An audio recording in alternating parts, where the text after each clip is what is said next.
Tonight, we will officially break the record for the longest shutdown in U.S. history.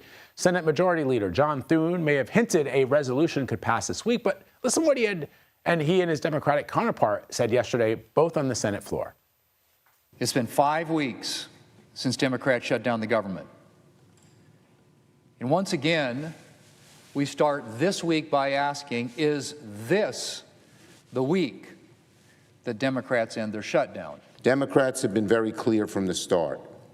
We need to lower people's health care costs. We need to reopen the government. We need to extend the ACA premium credits. That is what a majority of Americans want. All right, let's bring in CBS News congressional correspondent Caitlin Huey-Burns.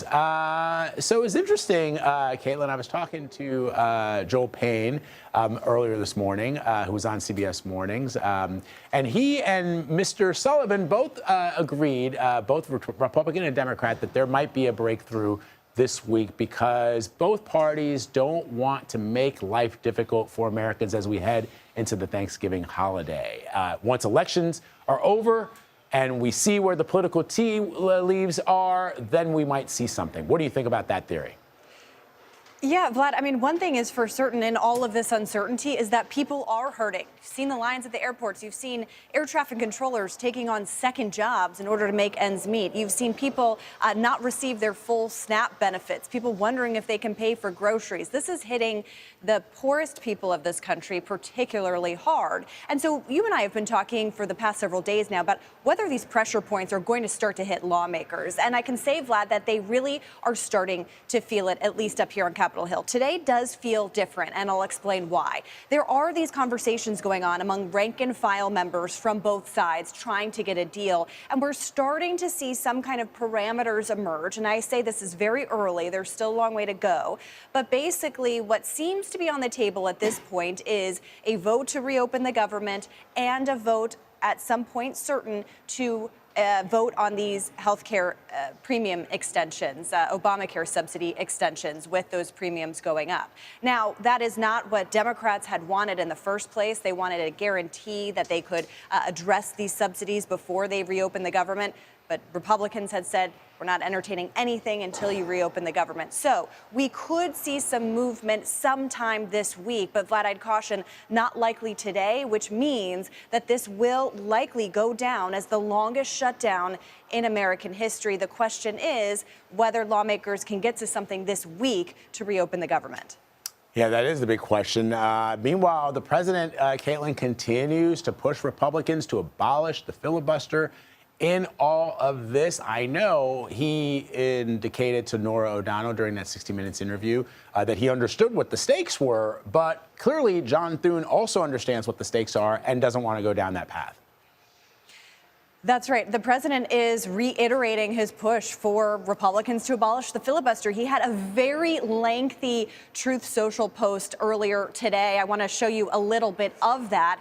And in it, he said that Republicans just need to do this, get it done, and they can pass what they want to pass and pass a big part of their agenda as well. It's a lengthy post there, as you can see. But he also, he said essentially, get everything approved, and this will be unlike any other Congress in history. But Vlad, he also kind of addressed what Thune's concerns are, which are that if Democrats take control of the Senate, they could pass anything that they want if the filibuster is removed. The president in that post said, well, he thinks that Democrats would abolish the filibuster if they got power anyway. So this is unlikely to be something that we see pass, that there's no appetite among Republicans still, but it's notable that the president just wants this all to end.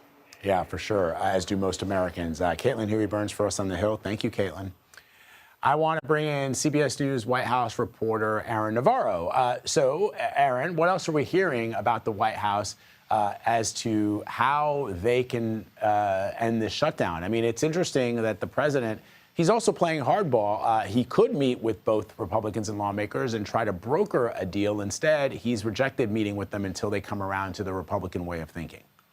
Yeah, this has been something that he has teased this past week, that he would meet after his Asia trip with the Democratic leaders in Congress should they vote to open the shutdown. So far, this president and the White House have stuck in their claims and their stances that they will not budge on the shutdown, on any sort of compromise, especially when it comes to health care, unless the 5 Democratic senators are there to pass the funding bill that this president and the Republican Party have continued to push.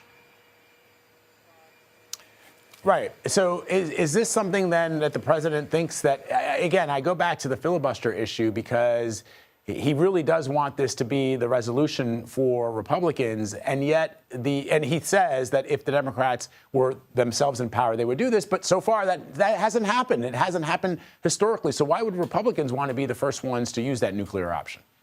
And that's why you've seen many of the Senate Republicans seem wishy-washy or not support this at all. But President Trump, in his post about eliminating the filibuster, expanded it beyond just getting a government funding bill passed. He said that he wants this for his next 3 years to be able to pass any part of his agenda that he wants with just a majority vote compared to 60 votes in certain cases. So this is something that the president is using, yes, as a message when it comes to ending this government shutdown, but also as he's thinking ahead, as he's wrapping up year 1 of his second term, to the next 3 years and the legacy and the agenda that he wants to get out there. Yeah, for sure. All right. Aaron Navarro reporting from the White House for us this morning. Aaron, thank you.